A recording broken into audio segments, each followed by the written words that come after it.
guys and gals. Welcome back to my show, Coffee with Lisa. So excited to have you here. So super excited to have Jerry Acuff with us today. And Jerry, so those of you who don't know Jerry, always dreamed of being a professional baseball player. However, he never made it onto the baseball field, but he is hitting home runs on the business circuit all day long, 365 days a year for over 30 years. Welcome, Jerry.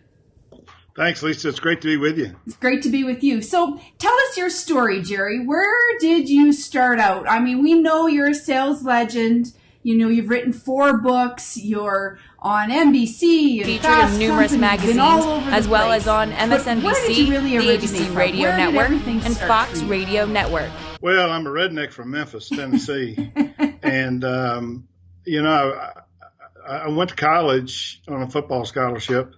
And, you know, I had a chance to play professional baseball, but my coach told me I wasn't that good. Oh. And so, you know, I said, well, golly, if he doesn't think I'm that good, I probably shouldn't sign this contract. But I went to college, you know, and I really didn't know what I wanted to do. I was the first person from my family to go to college. And my father always told me, because he quit school in the 10th grade, and he said, you know, if you just get a college degree, you got it made. So I literally, you know, I did not try very hard in college. I just said, well, hell, all I got to do is get out.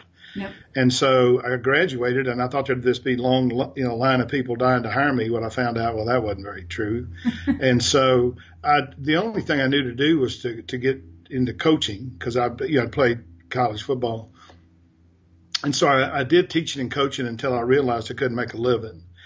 And so then I got a job selling Mutual of New York life insurance, and I got fired after 3 months because I ran out of family and friends, and I was a horrible salesman. Then I got a job with Lipton Tea, and I sold Lipton Tea for 9 months. And literally, I'm an introvert by nature, and I really felt like all the things that they taught me were me pushing my products on my customers.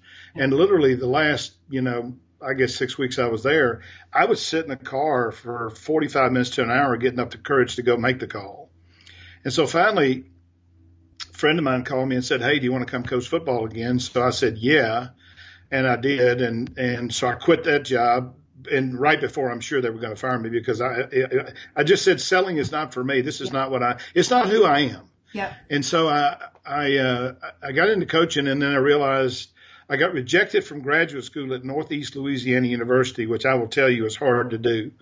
I mean, if you drive by there with your window down, they'll throw a diploma in your car. And usually when I speak and I say that, you know, I say, they might here go to Northeast, and there'll be 1 or 2 people raise their hand. I say, okay, well then you know it ain't Harvard.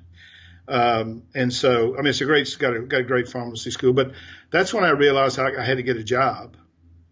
And so my college roommate called me and said, you want to be in the pharmaceutical business? And I said, well, you know, I always thought that was the holy grail of sales, you know, calling on doctors. Yeah. But I thought, who would ever hire me? Yeah. And so sure enough, I got an interview, and this guy hired me. You know, he was probably dumber than me. He turned out to be one of the greatest things that ever happened to me. But I was a rep for 6 years, a district manager for 8. Of the 70 districts in the country, I had the top district 7 out of 8 years. And I really candidly didn't learn how to sell until I became a manager. Yeah.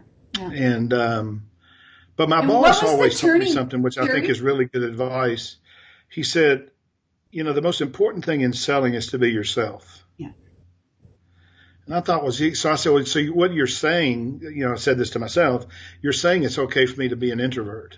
Now, I can be extroverted. I mean, I'm like a closet, you know, extrovert. I can be an extrovert when I need to. But I like my, you know, downtime. What I've discovered is that introverts are built for greatness in selling. I mean, their qualities that they inherently have are great at selling. So I woke up one day running that pharmaceutical company. So I started as a rep and then woke up as VP GM of a $650 million company. And then I left because I was convinced, you know, how brilliant I was, and that I could, you know, do better on my own. I always wanted to own my own business. That was one of the things. I always said I want to own a business that does $5 million in revenue. And so I took a package, you know, when we were going through one of these layoffs, and and struggled. I mean, struggled mightily. I thought I was a genius. I found out I was the biggest idiot in America. Well, don't you think coming from corporate America to entrepreneurship world, one of the biggest transitions that I find, and I talk to a lot of CEOs that retire out, leave corporate America, and move into the small business entrepreneur space, they have a really hard time because they don't have the systems, the processes, and the teams that they're used to actually drive everything that they need to do to be successful. Yeah, no, but the other thing too, if you go into consulting business, which is the business I'm in, it's a sales business. Yeah. Yeah. That's all it is. I mean, I drove yesterday, and made a call on the sales VP, and I got somebody to introduce me. And the way I built my business was basically with relationships. And this is the thing I call pyramid hopping, which is how do I, like you and I pyramid hopped. I introduced you to Tony. Tony's going to introduce you to the people at, a university. I mean, that's the way I built my business. And so one of the things I do now, just because I built a successful consulting business ultimately. Now, the first 4 years I was in business for myself, I went $123,000 in debt.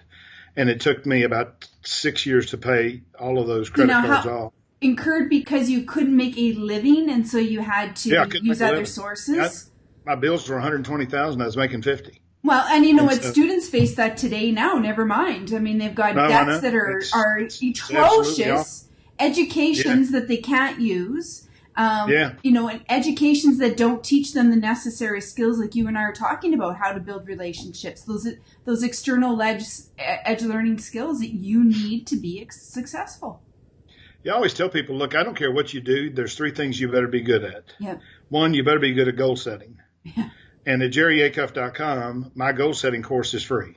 Yeah. And it's the goal setting course that I use to run the company and to have a 7-figure income 16 consecutive years.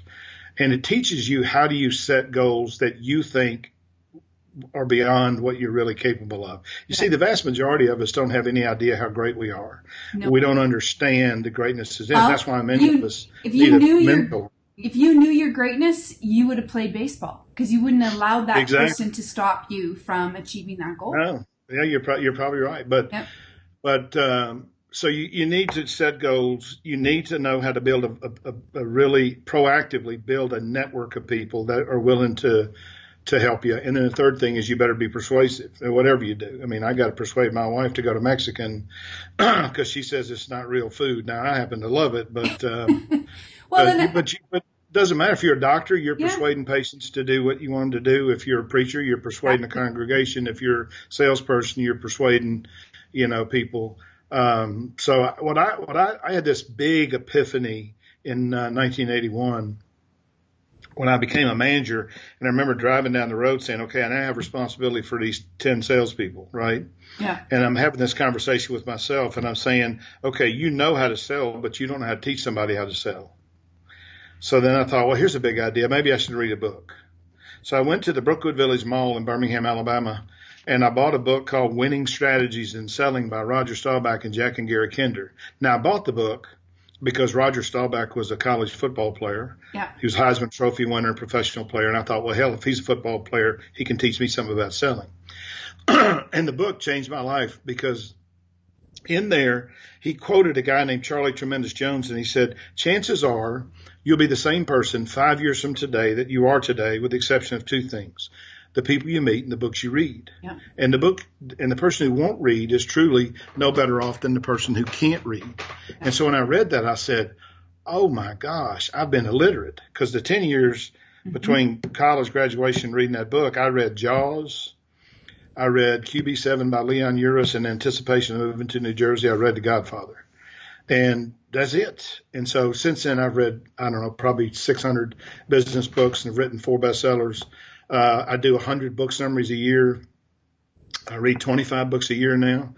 And what I've learned is that the more I learn, the more there is to learn. But that book changed my life because it really introduced me to the concept that, one, I need to be more reliant on other people to teach me. And secondly, because I have to tell you, a lot of what I learned about selling, I learned from the people who worked for me. Yeah. Because they were better salespeople than I was. Yeah. And I was smart enough, I think, to know that John Fuqua or Van Walker or Bonita Crow or Sarah Tant were better than I was. Well, and that's the thing too. I think a great leadership comes from recognizing your weaknesses.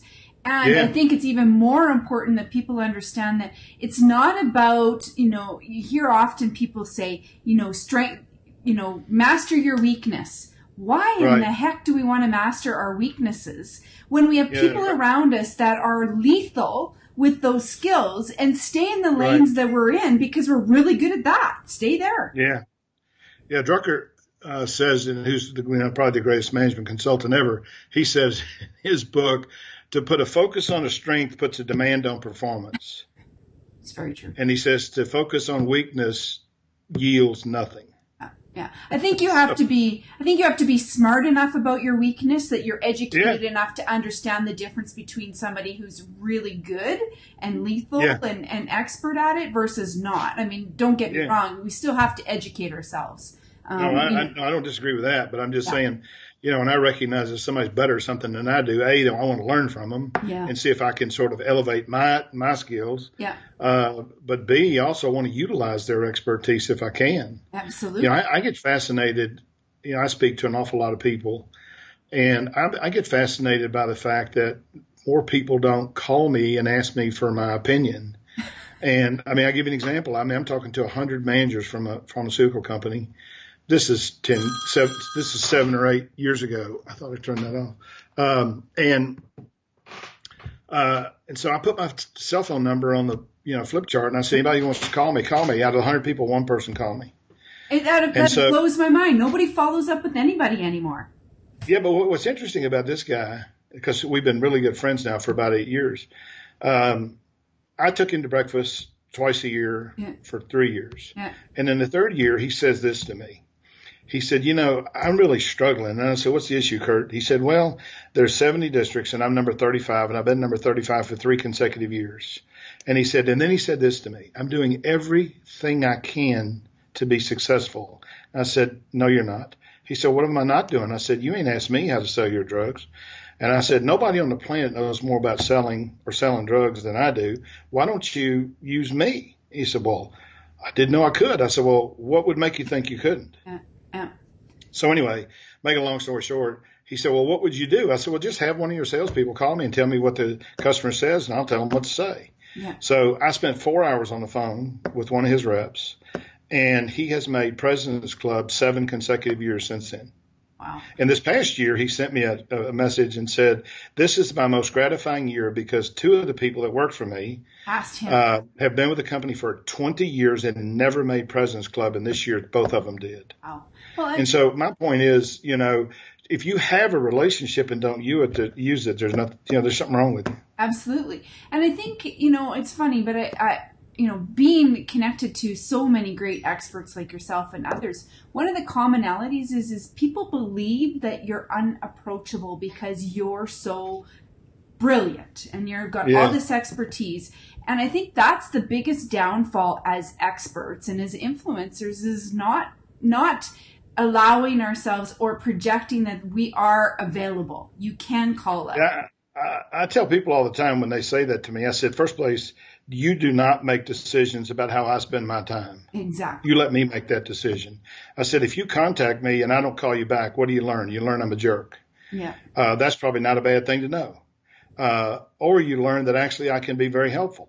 Yeah. I mean, I got an email this week. I did some magazine article. I don't know. I don't even remember, writing the dang thing, but I got a message from somebody in London who owns who is VP of sales of a dry cleaning, and they got dry cleaning in London and Dubai. Yeah. And so the VP of sales says, I loved your article, but there are other factors, and don't you think there are other factors? And so, the magazine sent it to me and said, do you want to respond to her? So of course I responded, and I listed all these factors, and then she sent me a message back this morning and said, first place, I can't believe that you responded, that somebody of your stature would respond. And I said, but you asked me a question. Why would I not respond? Exactly. So then she asked me another question, two more questions, right? She said, I don't know what questions to ask. And I said, well, I'm going to give you some questions that if I owned a dry cleaners, and I was competing in a price sensitive market, the questions I would ask, and you can use them or not use them. They may not be instructive.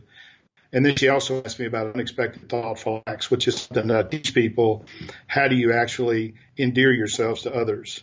And so she questioned whether that was a value or not. And I tried to get her to understand it's not like giving people stuff. It's like making a book recommendation or recommending a restaurant or saying, hey, I got a friend, who wrote a book called The Relationship Edge, which I did. And I give it to any college student that wants it. Yeah. Yeah. And so if you got a kid who's going to college and you want them to have my book because you think they need to learn networking, just have them send me an email and I'll send them a book. And I sign them all. Every one of them costs me $20-something because I got to send it priority mail. Yeah. But those are the kinds of things that when you do for people, people say, wow, Lisa's really thoughtful. Yeah. Well, now, if I can plant the seed that you're thoughtful, I'm going to immediately distinguish myself from other people. Absolutely. Well, and I say this all the time, and people cannot hear this enough, is you need to follow through with things. Yeah. Just follow through and it would be a completely different world for you if you just followed through. Yeah, no. So, I tell people, I say, for example, let's say you're talking to a customer and they say they're going, and they live in Alberta, but they're going to Montreal. Yeah. Okay. And then I say, well, so what do you do about that? And everybody says nothing. I said, well, let me tell you what you should do. Yeah. What you should do is you should go home that night and you should call the Four Seasons or the Ritz-Carlton in Montreal and say, do me a favor. I want to talk to the concierge. Give me the name of 2 or 3 restaurants that are not, commercially well known, but are exceptional that I could recommend to someone who's coming to Montreal. Now, if you go back the next day or the next week and say, hey, the last time I was here, you told me you were going to Montreal. I said, I called. Now, see, you have to do this. You can't look it up online. Yep. Because that seems too easy. Yep. But if I said, I called the Ritz-Carlton, and they gave me the name of these 2 restaurants. Man, maybe you won't get a chance to go, but if you do, here's 2 great recommendations. Now, those people are going to say, wow, that was really thoughtful. Yeah. Not only that, it shows that you're invested in the relationship. Yes. And that is, but you know what the problem is, Jerry? People are too lazy to do it. No, I know. Well, or they don't think of it. And that's the biggest thing. And, you and I both have amazing networks. We have great relationships with really good people, but we invest the time in those relationships. And that is the key to success. Yeah, I mentor 4 college basketball coaches. Yeah. And one of them is probably one of the top 10 in America. And I've been mentoring him for like 9 years. And he asked me about 3 years ago, he said he was 42 at the time. And he said, I want to spend a day with you, but I want you to tell me everything that you wish you knew when you were 42. And so I literally spent 6 weeks creating this list. And the first thing that I wrote on there is relationships aren't important. They're everything. Everything. And I tell people that the quality of your life, both business or personal, is in many ways determined by the quality of the relationships you have. I got a great relationship with my wife. I got a great relationship with my daughter. I got a great relationship with my son. That guarantees me, a high quality life. And it's the same thing that's true in business. I call this, I developed this app called Really Linked, right? So who you really want downloaded it the other day. Yeah. And so I was mining my contacts, trying to figure out who I was going to put in Really Link, because I only want to put about 80 or 85 people, even though I got 9,300 connections, right? And I run across this guy named Tony, and I hadn't talked to Tony in a while, so I sent him a text, and I said, say, man, what are you doing these days? And so he sent me a message back, and he said, call me, I want to talk to you. So I call him, and he says, hey, he said, I got a guy you need to meet. And I said, who is it? So he told me VP of sales of this company. And he said, I tell you what I'm going to do. I'm going to call him. I'm going to set up a meeting, and I'm going to go down there with you. And so literally yesterday I went and met with this guy. Yeah. And I, just today dictated a statement of work for him, which will probably be $50,000, $60,000, simply because that guy connected me to that person, because he knows me, he knows what I do, but if you don't have that kind of network, and if you don't use that network, but you also have to use it for mutual benefit. Yeah. Right. It has to be a win-win, both sides. Yeah.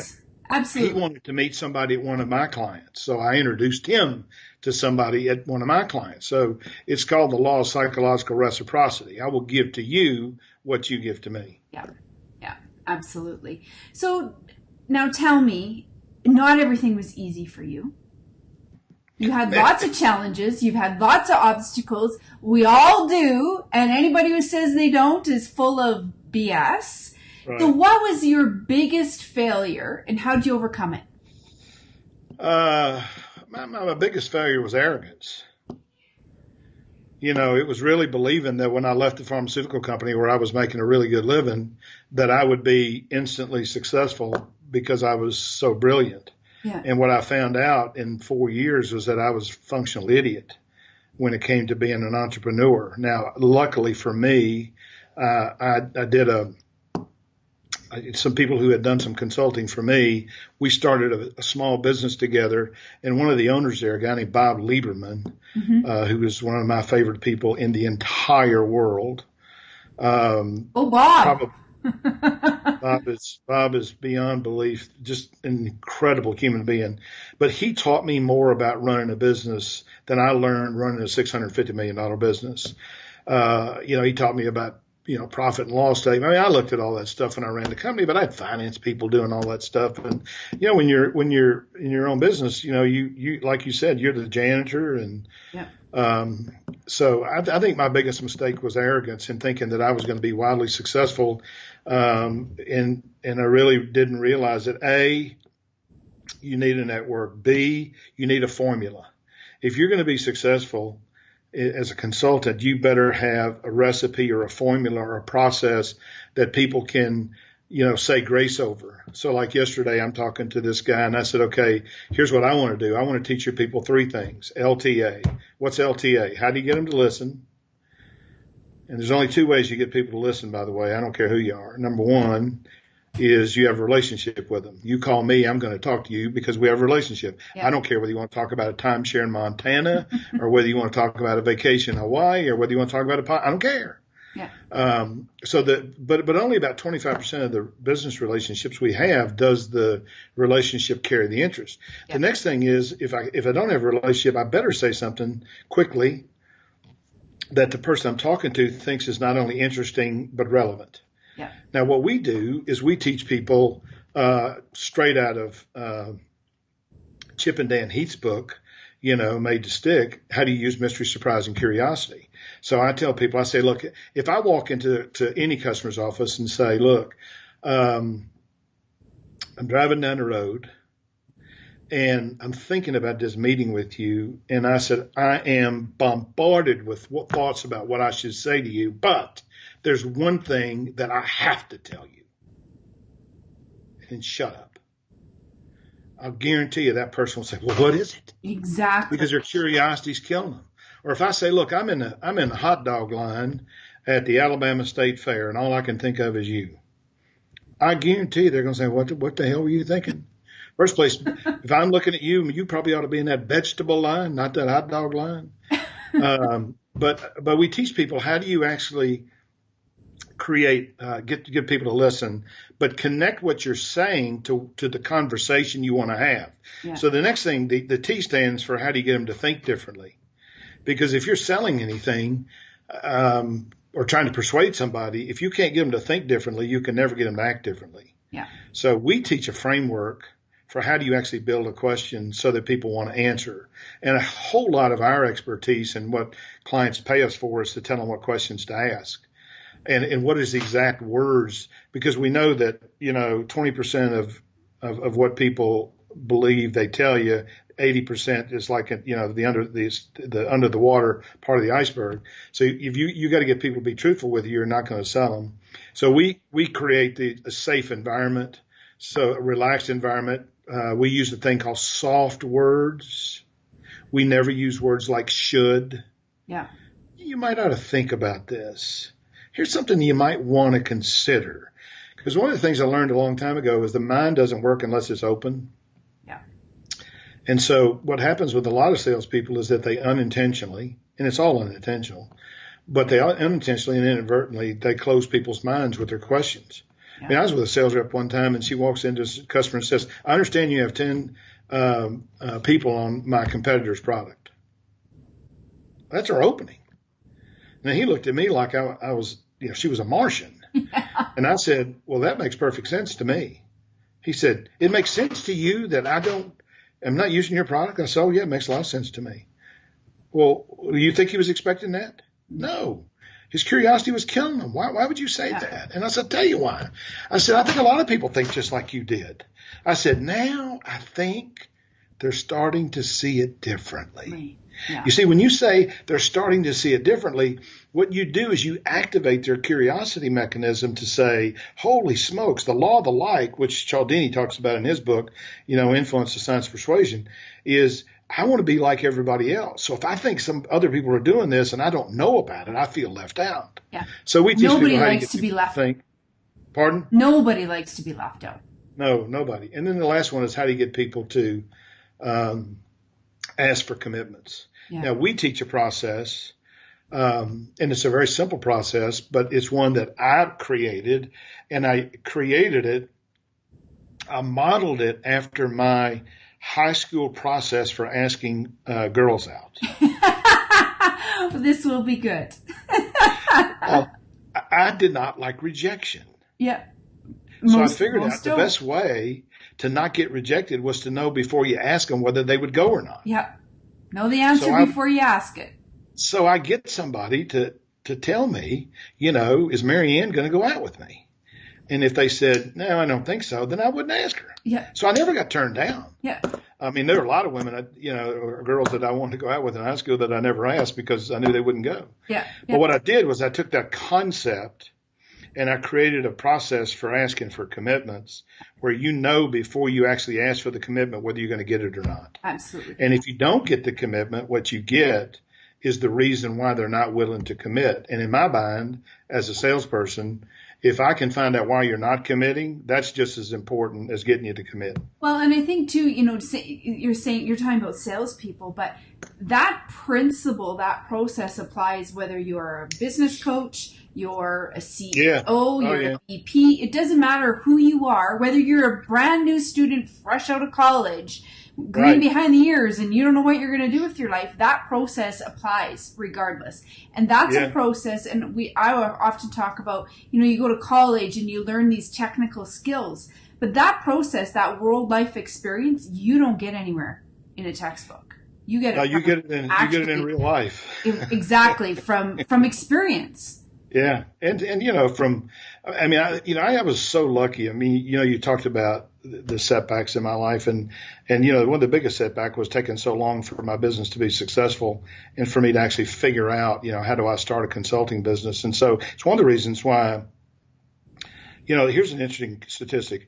Russ Ruffino says that 88% of consultants make $10,000 a month or less.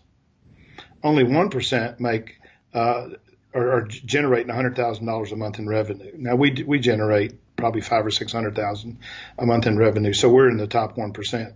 So I created this webinar called "What the Top 1% of Consultants Know That You Don't," and it basically teaches people the simple 3-step process that I used to actually build my business and put me in the top 1%. But most people don't know it. And one of the key things is pyramid hopping. Yeah. It's how do you, what I call pyramid hopping, how do I jump off of your relationships and, get introduced to somebody else? How do you do it, et cetera? Yeah. One of the simple questions that I teach people, why don't you just ask most people that this question, who do you know that you think I need to know?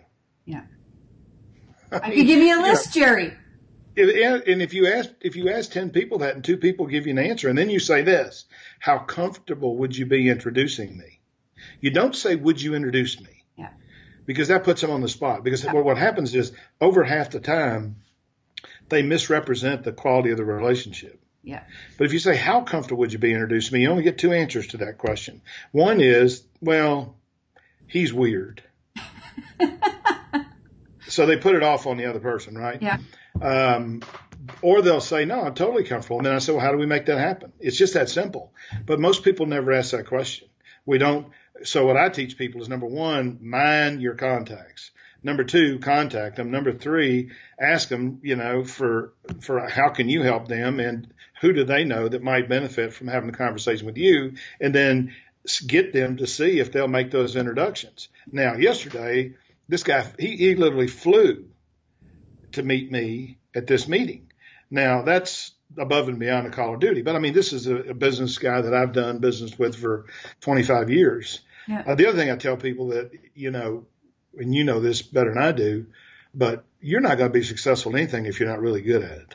Yeah, absolutely. I mean, absolutely. Because nobody's going to stand up and say, yesterday, this guy says he's introducing me to this VP of sales, and he says, look, I'm going to tell you, and I'm not BSing you, nobody knows more about selling than this guy. Now, that's his opinion. Yeah. But that guy loves this guy. So he, immediately I am up the pyramid because of his belief in what I did. Now, he's had 25 years to assess whether I got a brain or not. And fortunately, he did not know me back when I was arrogant and stupid. Well, the other thing too is people always like I cannot, and I know it happens to you too, Jerry, all the time. Is you reach out on a contact, LinkedIn. Let's talk about LinkedIn. Mm-hmm. Reach out on LinkedIn to make a genuine relationship on LinkedIn. I'm not there to sell. I'm there to add value, genuinely add value to the people that I connect with, not to sell or to pitch to them. And the first thing back in my inbox is always, hey, did you know I just got this book? Or, hey, did you know that, I got this great webinar, or buy this or buy that?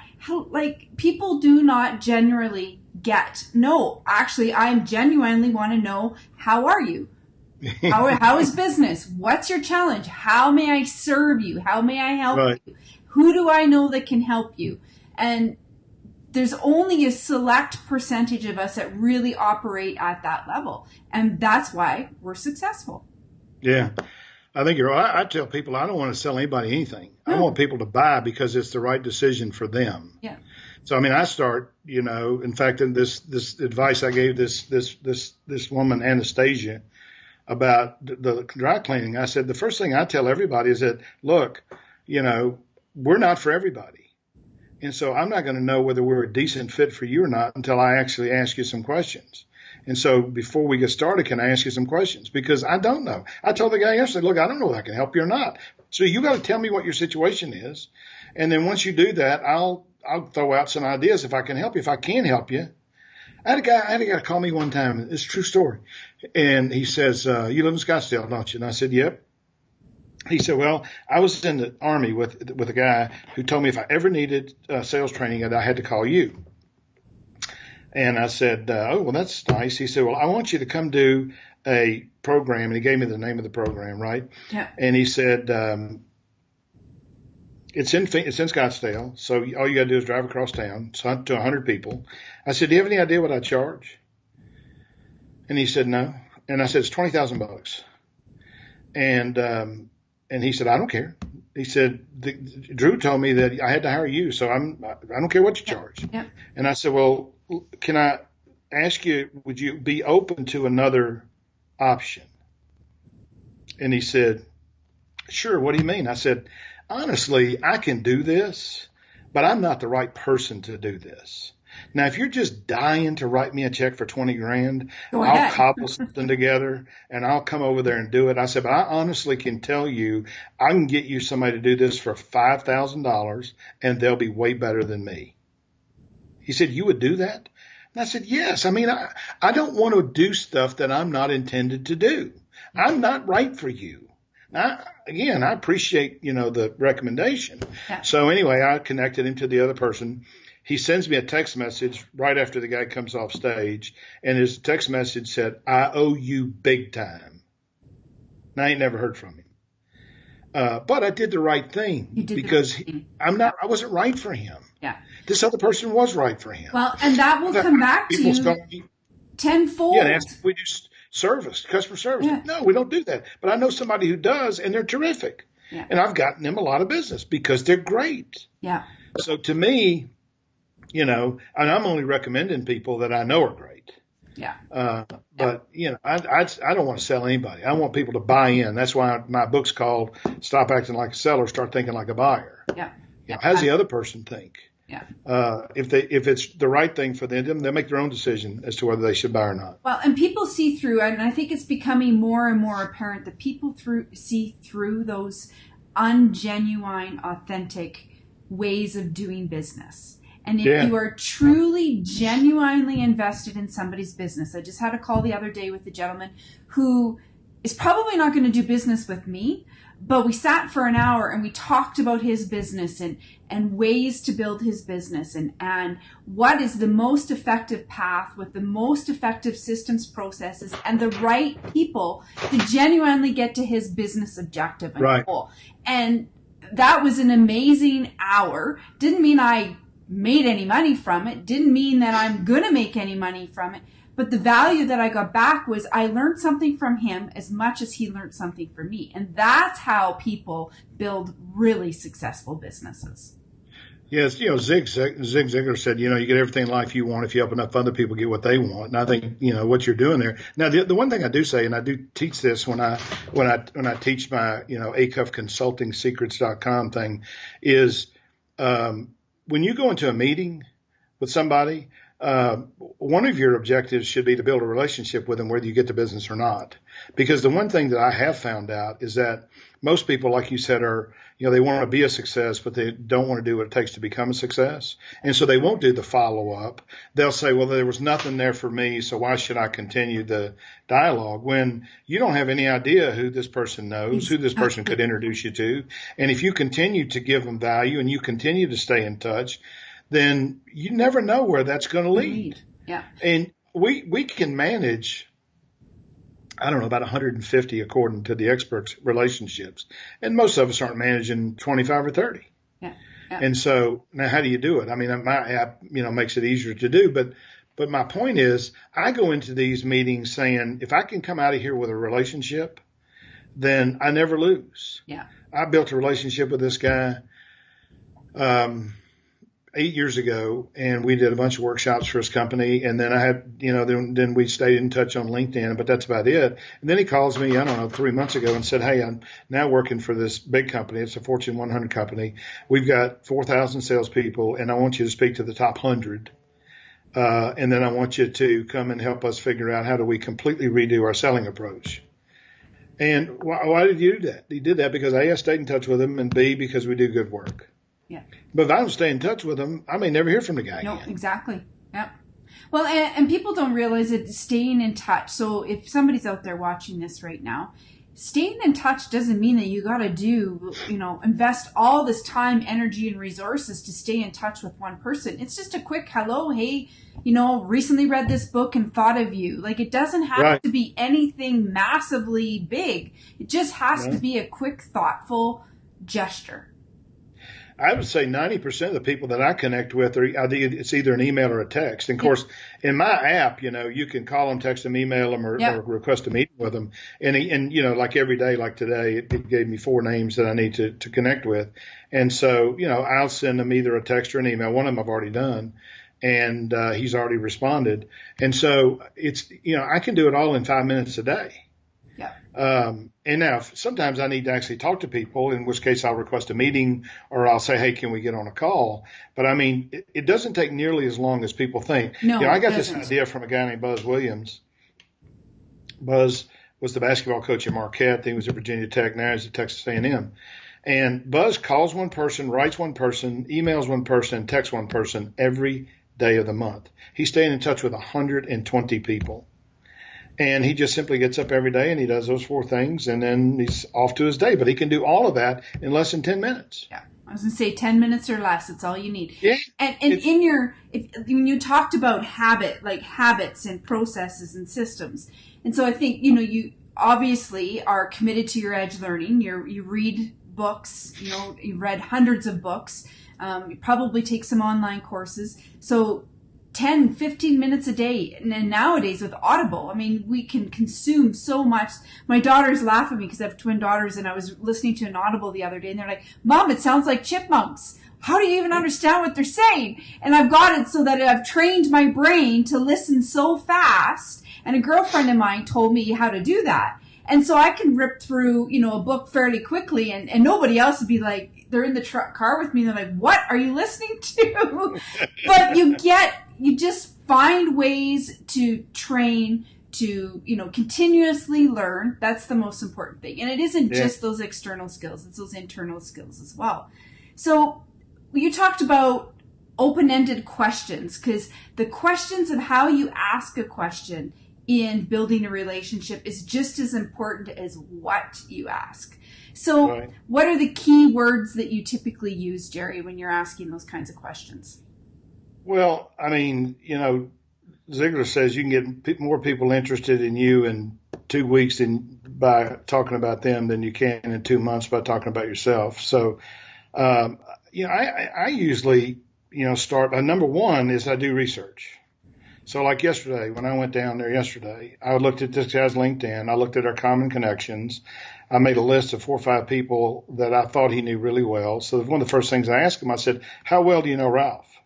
He said, well, I never really worked for Ralph, but I know Ralph really well. Yeah. And now Ralph is a very good friend of mine and a good customer of mine. Then I asked him, I said, well, how well do you know this person? He said, well, I don't really know her at all.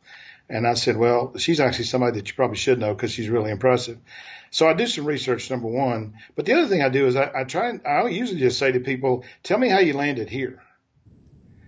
And regardless of whether you're sitting on a plane with them or, if I may say, where are you from? They say Milwaukee. And I say, well, how'd you wind up in Milwaukee? There's a story there that about 50, 60% of people are dying to tell you. Yeah. I jumped on an airplane one time and the guy says to me, I hate to talk to people on airplanes. And we're both sitting in first class, right?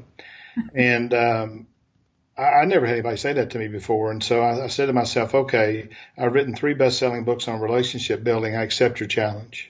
So right before we taken off and he was putting his earbuds in and I said, say, man, can I ask you a personal question? Now, I use that question a lot. Say, man, or, Lisa, can I ask you a personal question? No one says no. People love to talk about themselves. Exactly. And so I said, can I ask you a personal question? He said, sure. I said, haven't I seen you on television? He said, yeah, what'd you see me on? I said, well, I saw you on Good Morning Arizona, but it sounds like to me you've been on something else. Oh, no, I got this whole series on. He told me about this series. Now, the guy talked to me for 3 hours. He never asked me my name, didn't ask me what I did for a living. And when we landed, he jumped up and he said, say, man, where do you live? I said, well, I live right here in Phoenix. He said, you and I got to get together. You're the most interesting person I've ever met. And he talked about himself for 3 hours? Yeah. Now, the guy's a genius. I mean, he really is. And I really, really did enjoy meeting him.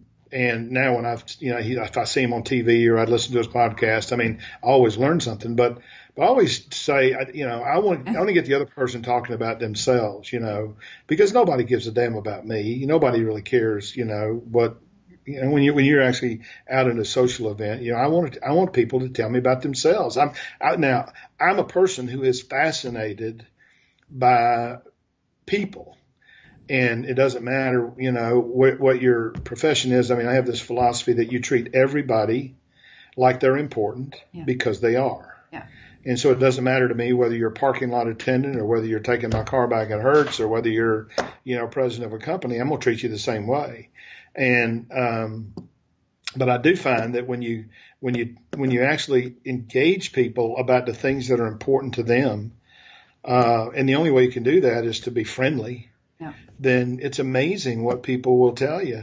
And then there's certain people who won't tell you anything. You say, hey, you can usually tell those things. But I usually say, can I ask you a personal question? And then I usually say, one of the questions I use a lot is, what do you do when you're not working? Now, you get 2 answers to that question. You get I'm always working, in which case I say, well, if you weren't always working, what would you be doing? And usually that's where you find what I teach people this thing in my book called How Do You Find What People Treasure? See, if I treasure something, I'll talk to you about it all day long. You ask me about Ryan Acuff, and I'll tell you the good. I'll probably tell you some of the bad too. If you ask me about my wife or if you ask me about my daughter, I'm gonna be talking up a storm because these are things that if you ask me about my business, these are things that I treasure. So I'm trying to get people to talk about what they treasure, because here's what I know. If I can get you talking about yourself and I'm genuinely interested, and that's the key. It can't be manipulative. You have to have a genuine interest in people. You have to have a real natural curiosity. You got to believe that all people are the same, that, it doesn't matter what race, religion, or color or nothing. None of that stuff matters. You go stand in front of Disney World and you'll watch every possible combination of human being in the world, paying $100 to put a smile on a kid's face. To me, that makes us all the same. Well, but if you do that and you get people talking about what they treasure, what you find is such rich conversation, because you'll wind up finding common ground. You'll wind up finding common, people that and if nothing else, you'll leave somebody feeling better because somebody actually acted like they were important. Yeah, absolutely. And I truly, truly believe that I don't believe, I hear so many people say, well, if you're the smartest person in the room, find another room. I do not believe that, because I believe that, like you, everybody has something to teach us. And it doesn't matter if you are the water porter, if you are the janitor, or if you're the CEO of a company in a room. There is a opportunity to learn something from somebody. It's your responsibility to find out what that is. It's not theirs. I think the other thing, too, that I personally have is I have a great appreciation for people who work. Yeah. So, my wife and I went over to Ken's giving you a heart on that one. Ken Walls is on right now. He says, I'm sharing on multiple pages, and these are two of my favorite peeps. Ken Walls is a terrific person and a very good friend of mine. But we were over to the place where my son eats at his college, and the guy who does the cooking, the grill was closed. And so we've been over there half a dozen times, and I've always struck up a conversation with him. He told me he went to VMI for a year, and his name is Landon. And so he knows my name is Jerry. And he told me that the reason you remember that is because he's a big fan of the Grateful Dead. And so he connects me with Jerry Garcia. And so we went over there the other night, and Landon was there, and the grill was closed. And I said, Landon, the grill's closed. He said, I'll open it for you. And then last night when I went over there, he literally came over to our table, and he sat there, and he talked to me, and he talked to my son, and I just appreciate people who work. Yeah. And people who, it doesn't matter what they do, whether they're a gas station attendant or whether they're working at a 7-Eleven or whether they're president of a company. People who get up every day and go to work, I just have such respect for. And so to me, I love meeting those kind of people. I love meeting anybody who really is dedicated to work and is not too impressed with themselves. Yeah. And I think for me, I'm even more impressed with those who are dedicated and are on a mission to not only have a better livelihood and more fulfilled life, but truly want to make an impact on the world. Truly, genuinely, and that doesn't mean that they need to speak to every single person in the world or make an impact on the entire world, but make an impact on one person's life. Yeah. And that, to me, that's my mission. Get up every single morning. And if I make an impact. When he opened the grill the other night, I tried to give him $20, and he wouldn't take it. He said, "This is my job." Yeah. And I said, how much more dignity can a human being have than that? Yeah.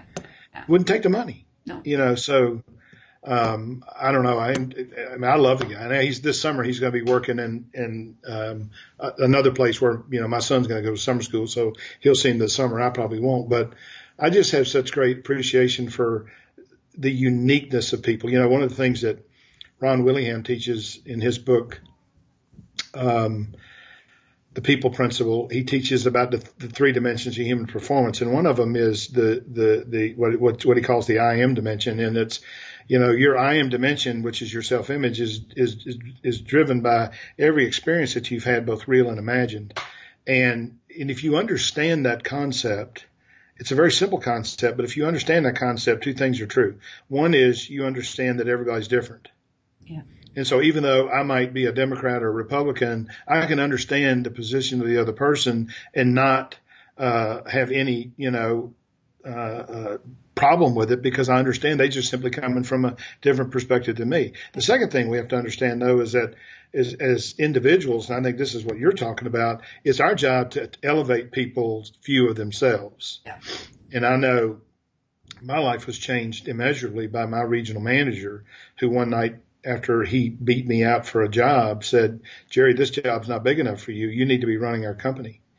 And I never in my life at 37 thought of running a company. All I thought of was being a regional manager. Yeah. But he got me to thinking that maybe I do have the talent to do that. And I owe him everything. I actually took him to dinner about 18 months ago. He's 81 or 82. And it's really funny because he says to me, he told me over the phone when I called I invited him to dinner. He said, I got a bone to pick with you. And I said, really? He said, yeah. He said, you don't remember our relationship the same way I do. So when we went to dinner, I said, okay, let's get this bone out of the way here. Yeah, yeah. And he said, well, look, I learned more from you than you learned from me. I said, Don, look, I'm not denying that you learned from me, and I'm certainly not denying that I learned from you. I said, but the difference between you and me, you changed my life. I didn't change yours. Yeah. And that's a gigantic difference. And it's what great leaders do, and that's what you are, and it's what you were. Yeah. And so don't ever try and make you and me the same. Yeah. Because I didn't change your life. You changed mine. Yeah. And did he know? Conceivable way. Did he know he had that big of an impact on you? I don't think he ever thought of it that way before, though I had written blogs about him and his family had sent them to him. Yeah. But, I think he saw it as, his impact on me and my impact on him, because he would tell me when I came along, he said, I was on autopilot when you came on, and you really started challenging me by your success, and it really got me to thinking I got to start learning more. And of course, now he's this inveterate reader, even at 81 or 82. Yeah. So I think he thought of it in terms of, the fact that I had an impact on him. I don't think he realized that conversation that he had with me, which was 2 minutes, changed every aspect of my life for the next 20, 30 years. Yeah, yeah. Well, and that is there's two of the greatest compliments one can have in life. Is one when your kids compliment you and they actually learn something from you and actually apply it. First of all, I'm still waiting on that one from well, mine are 13, so there's a few. I still have some control over their mind for a while. And then the next greatest compliment is when somebody comes back to you and you've actually had an impact on their life in some way, shape, or form, and it doesn't have to be a financial gain to actually have an impact. I got a call this morning from a guy who used to work for me, and he wanted to get our old group back together and have a reunion. Yeah. And the last time that group was together was 1989. Oh, wow. So, it's literally, 30 years ago. Year I graduated from high school. Yeah, and so I said, well, shoot, I'd love to get everybody together. If we can get everybody's, names and stuff, I'd be happy to come wherever y'all did. But of course, he also wanted to ask me a question because he had a big call this morning, and he wanted my advice about, how should he position his product. And so I sat for 20 minutes and said, all right, Kevin, this is exactly what you do. And I don't know if it was right or not, but just based on what he told me, it sounded like to me it would work. Well, I think the biggest thing that to close the show is twofold. So first of all, one is that people need to understand, as much as you and I know how much they like to talk about themselves, people need to know that experts are open and willing to talk about their expertise and share their expertise. You just have to actually make a phone call or send an email or a text, some form of communication, reaching out to ask for help. And it's okay to ask for help. Yeah. I always say, look, if you don't ask for help and you need it, there's something wrong with you. Absolutely. Well, that's usually arrogance, ignorance, and maybe a little bit of narcissism involved in that. Yeah. And I'm blessed. My wife is a huge help to me because she doesn't think the way I do. Yeah. And so when I run stuff by her, she sees things in ways that I don't see them. Now she also edited all my books, and she would say, "This makes no damn sense. How could you say that? Yeah. That doesn't belong there. That belongs here." And so I'm just smart enough to know that I should listen. And I think you're 100% right. The other thing I tell you, and I guess I'm one of the few people, my cell phone number is on my website, jerryacuff.com. And so anybody who wants to call me can call me, text me or whatever. And I don't say no to anybody. No, me neither. And I always say no question is stupid. Yeah. If it's a question that you have, I'll give you my point of view and you can accept it or reject it. But just remember, it costs you nothing. Well, I had a high school teacher who was an extremely smart man. And he said, if you're asking the question, so are 1,000 other people somewhere in the world. So just ask it. Now that, you know what? That's brilliance. You like brilliance because it's true. Yeah, it is. Just because the 19 other people in the classroom think it's stupid doesn't mean that it's a stupid question. Right. I agree with you. Well, thank you very much, Jerry, for coming today. And those who are looking to find more information about Jerry, JERRACUFF.com. And until we talk again, thanks very much. Thanks, Lisa. Great to talk to you. Thanks for having me.